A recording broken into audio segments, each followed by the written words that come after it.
Well, the investigation continues.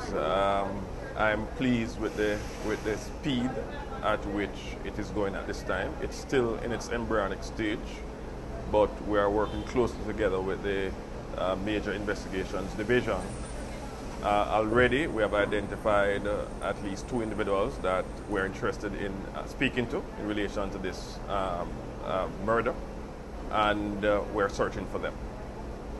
The detectives really wanted to get to the bottom of what really happened on that fateful morning. So from all indications, they have been cooperative, and we would have received some useful information. Everyone who was in the vehicle has been found and is being interviewed by the detectives.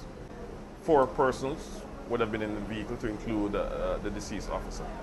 I would like to use this opportunity to invite anyone with information that could lead to the arrest and charge of any of the culprits involved in the murder of District Constable Jarrett to get in contact with the Hunts Bay CIB or the Major Investigations Division, or just dial 119. It's important that we work together to bring these individuals so responsible to justice as swiftly as possible.